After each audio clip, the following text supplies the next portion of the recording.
Vous qui avez le cœur affligé et dépassé par les situations, l'émission L'heure de la restauration vient restaurer votre vie. Le chrétien est obligé de pardonner parce que c'est un commandement de son Seigneur.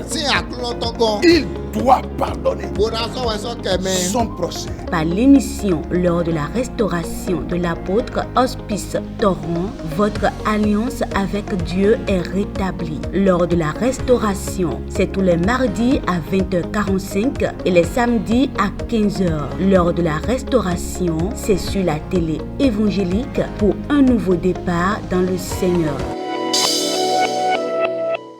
Chères téléspectatrices et téléspectateurs de l'heure de la restauration, bonsoir. Le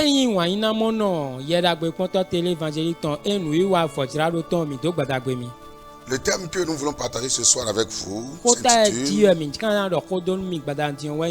Dans la maison de Dieu, savoir se conduire. Nous allons prier rapidement le Seigneur. Père éternel, merci pour ce moment. Remettons toutes choses entre tes mains. Glorifie ton nom. Au nom de Jésus. Amen. Nous allons lire 1 Timothée 3, verset 15. Ça se lit comme suit. Afin que tu saches, si je tarde, comment il faut se conduire dans la maison de Dieu, qui est l'église du Dieu vivant, la colonne et l'appui de la vérité. Dans la maison de Dieu, il faut savoir se conduire.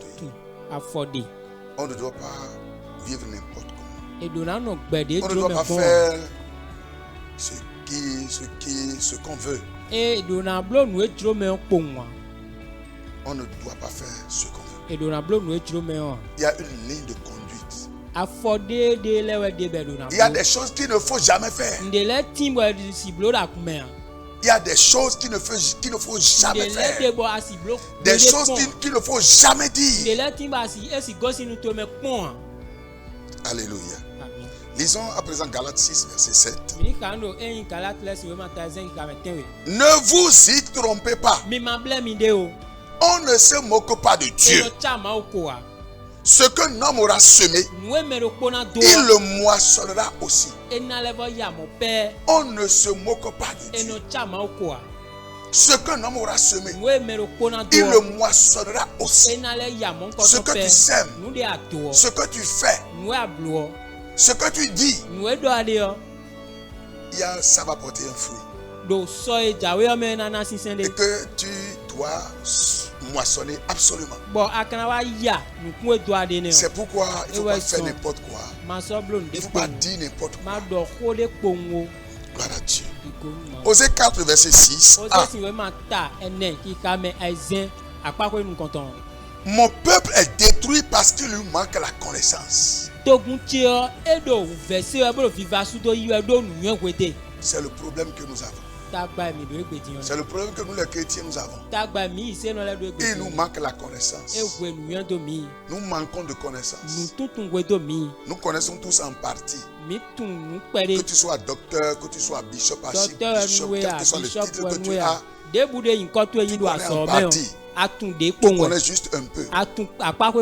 Et ce que tu ne connais pas, ce dans quoi tu es ignorant, le diable peut te dominer là, dans ce que tu ne connais pas.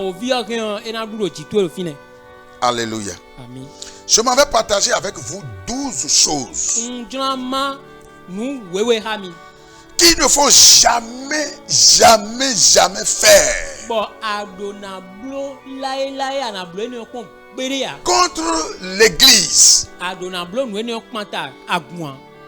et contre ton pasteur. Parce que beaucoup sont dans les difficultés aujourd'hui. À cause de la façon dont ils se sont comportés dans leur église. À cause de certaines choses qu'ils ont déjà dit contre leur église. À cause de certaines choses qu'ils ont déjà fait contre leur pasteur. Et ça pèse lourd aujourd'hui dans leur vie. Toi qui es en train de m'écouter maintenant, peut-être que tu es dans le lot de ceux-là. C'est pourquoi j'aimerais te demander de bien m'écouter. Alléluia. 12 choses. Quand on fait ce genre de choses-là, ça bloque l'écoulement du Saint-Esprit.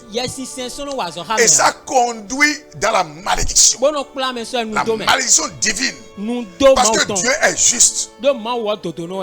Il est juste. Il traite avec Satan avec justice. Et il traite aussi avec ses enfants avec justice. Il ne fait accession de personne. C'est pourquoi il a dit ce qu'un homme aura semé, il le moissonnera. Fut-il un enfant de Dieu, fut-il un païen, ce que tu as semé là, tu vas moissonner by force. Alléluia. Amen. Numéro 1. Écoute-moi bien, bien-aimé. Que ces paroles te servent de lumière ou de miroir. Il faut te mirer dedans. Et tu fais les corrections. Fais les corrections. Ça peut te conduire dans la restauration. Ça peut te conduire dans la délivrance. Ça peut apporter la guérison dans ta vie. Il y avait une sœur au Nigeria. Elle était allée adorer dans une église où on a demandé 3 quêtes successives. 3 quêtes, 3 offrandes. 3 offrandes successives. Et cette sœur sur son siège a murmuré. Mais c'est quoi ça? Quelle est cette église où on va demander autant d'offrandes? Mais non, ce n'est pas bien ça. Le culte est fini. Elle est entrée chez elle. Et depuis ce jour-là, elle est tombée malade. Gravement malade. Elle est allée partout pour la guérison. Elle a dépensé tout ce qu'elle avait. Elle n'a pas trouvé guérison. Et puisque Dieu est amour, Dieu l'a fait rencontrer le serviteur de Dieu. Il a eu la révélation de son problème. Et il lui a dit, tu es allé dans telle église, tu as dit ceci, ceci, ceci. Pourquoi tu es dans ce problème? Va voir le pasteur de l'église et confesse. Et cette sœur est venue, elle a confessé. Et le mal a disparu. Beaucoup de choses se passent. Tu dois garder ta bouche. Et tu dois savoir où mettre les pieds. Dans la maison de Dieu, il faut savoir où mettre les pieds. Il faut savoir quoi dire. Il faut savoir quoi faire. Ce n'est pas un marché. Non, ce n'est pas un marché. Donc je vais partager avec toi 12 choses. Il se pourrait que je ne finisse pas avant le temps. Je peux continuer. Alléluia. Numéro 1. Ne jamais murmurer contre une église qui t'avait donné du feu ou la nourriture spirituelle. Il ne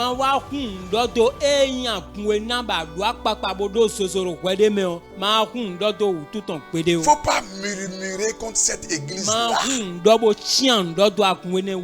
qui t'avait donné du feu pendant que tu es dans le besoin. Il a donné la nourriture spirituelle pendant que tu étais spirituellement affamé. Il ne faut jamais murmurer contre cette église. Si tu ne reconnais plus son utilité, laisse-la et pars simplement. Laisse-la et pars tranquillement. Elle n'est plus ton église peut-être, mais elle demeure l'église de quelqu'un d'autre. Il ne faut pas murmurer contre l'église. Amen. Deuxième chose, n'empoisonne pas le puits qui t'a abreuvé quand tu avais soif. Mawa kon nous roumen dossier wa si awa nous kwenu ko kuwe ma nous si on follow kon nous no roumen dossier me o. Pendant que tu avais soif. Kwenu ko kuwe le puits qui t'a abreuvé. Maintenant que toi tu n'as plus soif, il faut y jeter du poisson. Si tu n'as plus le besoin de ce puits, laisse la place à d'autres personnes qui ont encore le besoin des services de ce puits. Si tu n'as plus besoin des services de ton église, mais n'empoisonne pas l'église. Ne calomnie pas ton église. Laisse-la et pars. Si tu calomnies, si tu empoisonnes, tu as semé quelque chose. Et dans le futur, tu vas récolter. Alléluia. La troisième chose, lorsque tu pars de quelque part, lorsque tu pars de chez quelqu'un, ne ferme pas la porte. Ne ferme pas la porte. Pourquoi? Parce que tu peux en avoir besoin. Tu peux avoir besoin de revenir voir cette personne-là. Ne ferme pas la porte. Tu peux en avoir besoin. Cela veut dire ne brise pas la relation. Ne brise pas la relation. Si tu brises la relation, revenir encore voir cette personne, tu ne pourras plus. C'est peut-être lui qui a la solution de ton problème. Mais tu ne pourras plus avoir le courage de venir le voir. Et la quatrième chose, bien aimée, la manière dont tu rentres dans l'église, personne ne sait.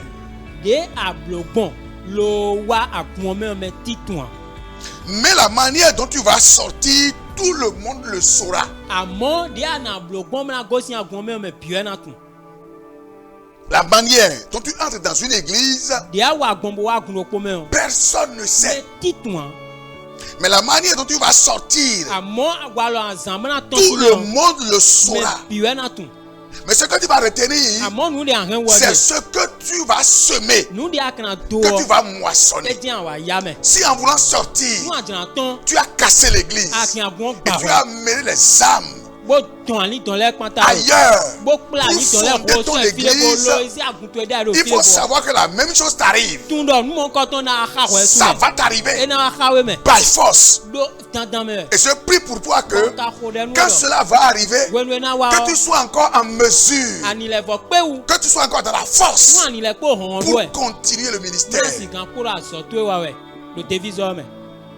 y a une manière de sortir. Et ça renvoie à l'éthique ministérielle. Galates 6, verset 7. Et la cinquième chose, ne jamais maudire son père et sa mère, biologique ou spirituelle.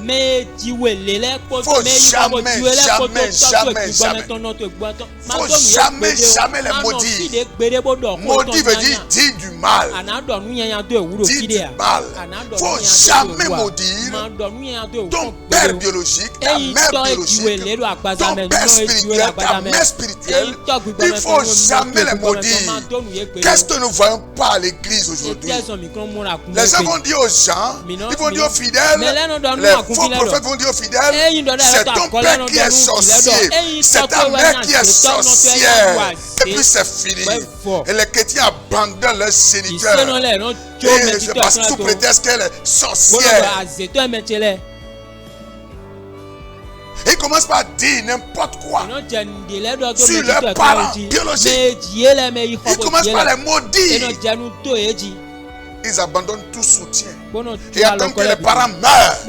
Et ils vont venir après pour être les bons enfants. Ce que tu sèmes là, c'est ça que tu vas moissonner. Tu as serré col à ton papa. Tu as déchiré habit au corps de ta maman. Tu as giflé tes parents. Tu as fait les choses que tu veux. Reste tranquille, ça va t'arriver. Ce n'est pas parce que tu es chrétien que ça ne va pas arriver. C'est parce que tu es chrétien que ça va arriver.